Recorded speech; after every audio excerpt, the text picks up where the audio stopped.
what I'm going to talk about right now is going to like return some memories back to me. When I was at school the previous year, so like before the summer vacation of 2024, I was at school. I had to travel to school by train, so I had to take a lot of trains. So like a lot of trains. One morning, it was a very busy train because it was like a period in the morning where I think 90% of people go to work or go to school. So it was very busy, like every place, every seat was taken. Luckily I had a seat myself as well. I was very lucky for that. And busy trains aren't fun because you hear voices everywhere, you hear like people talking about random subjects all the time. There was like, at that point in time, there was like one movie I really wanted to see. I had like on top of my watch list, and that movie is called Shutter Island, directed by Martin Scorsese. It's a film starring Leonardo DiCaprio and Mark Ruffalo and Ben Kingsley and other actors. So let me get to the point. It was a busy train. I was like staring outside the window, I think. I hear people talking about all kinds of stuff.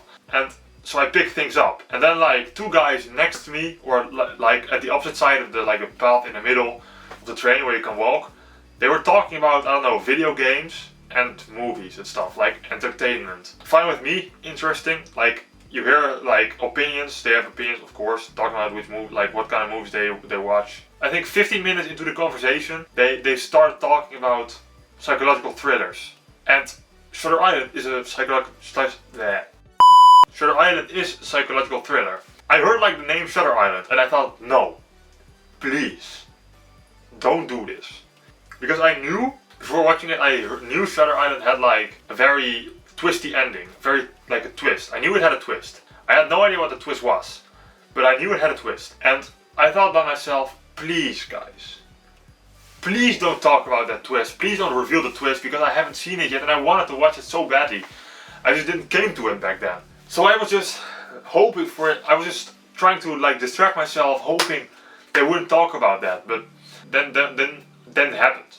Then it happened. I mean, every seat was taken. It was so busy in the train. Many people were there. And like, I'm getting frustrated just thinking back about it. Like, it's almost 1 year ago. But like one of the two guys started talking about the twist. They say like, yeah, Shutter Island, that's a movie about, with Leonardo DiCaprio. He's investigating at a mental hospital for the criminally insane. But in the end, it appears that he himself is insane. I mean, how? I mean, if I go into a busy, like any busy environment, any busy space, I don't think I would ever talk about a spoiler like that. Like, I mean, I hadn't watched the movie yet. And I hadn't watched the movie yet. And he talked about like the entire ending. Basically the biggest part of the twist. And that is that Leonardo DiCaprio's character is insane himself. And like, I'm not the person to just like go to them and talk to them like, why did you say that? But that's what I thought. And I thought like, how can you do such a thing as give like a big spoiler to a movie like that, like in a busy environment? Like, I was kind of angry and frustrated.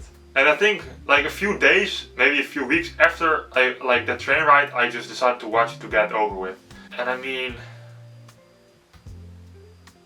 so I knew it was kind of going to happen, and still the twist is so good, the story is so good, the movie is so good that it still like had like many surprises. Like it was still like there was still like smaller twists that worked and that I didn't expect and that surprised me. But like the fact that he wasn't insane himself was like already revealed to me. So that didn't work as well as it could have probably.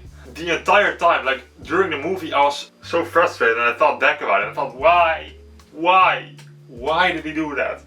So yeah, that's how it happened. That's how like one of the biggest, I don't know if it's one of the biggest twists in cinema, but like one of the bigger twists in any movie I've seen got revealed to me, not by watching the movie itself, but by people in a train. So life has disappointments, and that was one of them. I don't know if I was necessarily angry, but I was like frustrated and disappointed. That were like the two biggest things I felt. Anyway, Shutter Island. Martin Scorsese has made many movies. I think he has made like 40 or 50 movies. Thinking about it, that's quite a lot. And like many of those movies are very good as well. Think about movies like Taxi Driver, The Wolf of Wall Street, Goodfellas. Maybe you've seen his most recent movie, Killers of the Flower Moon. I've seen that movie too in cinemas. It was like 200 minutes, like a very long movie, but it didn't feel that way. I had a blast in cinema. It was a very good movie. At least we can agree that Martin Scorsese has made some good movies. Shutter Island is just one of those movies that just not one single other movie and not one other single other movie feels like Shutter Island. It takes place on one island. It might feel claustrophobic sometimes, and it just some shots in this movie don't feel real.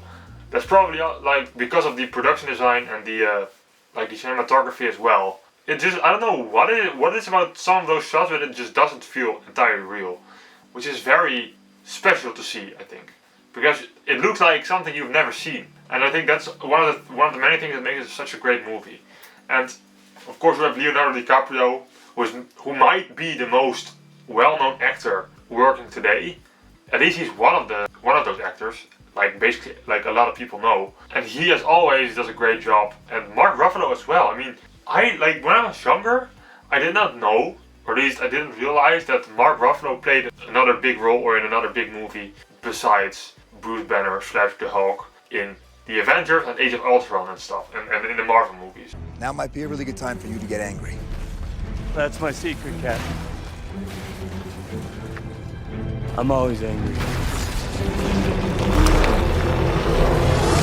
Then I discovered Shutter Island and saw he was in it. Yeah, that just, I don't know, it didn't really surprise me, but I think it was funny. And he's a good actor. He's a good actor because also in Poor Things, which is a movie that came out in 2023, also won a few Oscars, I think. Yeah, it won Oscars, definitely.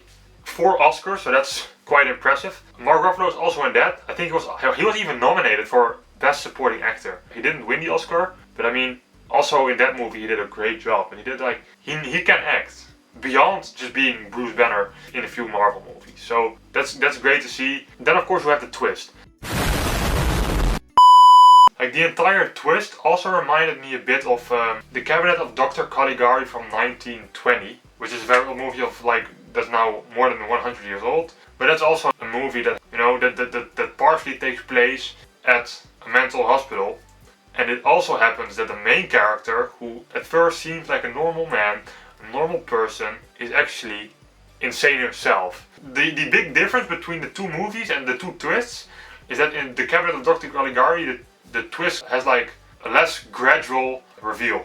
It's like revealed more at the right moment towards the end. And in Shutter Island, it's just a gradually revealing twist. But the twist of Shutter Island definitely reminded me a bit of the twist from The Cabinet of Dr. Caligari. It's like, especially because I've watched it 2 times now. I've watched it a few weeks or a few days after, you know, the train ride. And I watched it yesterday, which is like almost 1 year later. So, especially on the second watch, you just pick up on more things. And like, you realize that the twist is just like slowly reveals itself. With everything Teddy Daniels goes through, and like the experiences he has, the kind of dreams he has, like with all of that, you can really see it coming. You can smell that something is not quite alright and not quite normal. What I noticed as well on second watch is that there are like multiple times there are shots where the camera is behind like fence. Like the characters are on one side of the fence, including many times Leonardo DiCaprio, and the camera is on the other side of the fence. So you look at the characters through the fence. I feel like maybe that's like some kind of, the fence symbolizes something in those shots, like the way, like how they are stuck on the island, how they can't get away, but also for Leonardo DiCaprio that he is more than he thinks he is, because obviously Teddy Daniels is a name that he came up with himself to forget about his crimes, because that's why he has like 2 personalities, which is Andrew Laddis, which is like really him, and you have Teddy Daniels, who is like still U.S. Marshal, because Andrew Laddis was actually a U.S. Marshal, but Teddy Daniels is still a U.S. Marshal investigating it. So he does that. He pretends to be this person because he cannot accept the fact that he committed a horrible crime and that he killed his wife and he killed his children. He says. The twist is like a slowly, very well revealed twist. It's like very well revealed, and then at the end, it all makes sense. And like, besides the bigger twist, there's like smaller twists and smaller reveals that come with it. So it's like you have like a big wave with a few other waves. It's just very well made, and it's more than 2 hours long, but it shouldn't scare you. Like, not at all. I think it's one of like my favorite Martin Scorsese movies at this point. I don't know what I would rate it. Probably not a 10 out of 10, because that's really the best of the best. But I think it's like 9.5 out of 10 for me if I had to rate it. I think maybe The Departed is my favorite. Also with Leonardo DiCaprio and Matt Damon. Maybe that's my favorite, you know? I mean, truly, I think that could be my favorite movie. I gotta rewatch that as well. But anyway, I have no idea how well this video is going through on YouTube. It's like multiple things in one video. It's like a review. It's like talking about Shutter Island, but also like a little story of me on a train. Or besides the fact that I still enjoyed my first watch of Shutter Island, and like many things about the twist still surprised me, shocked me to a degree.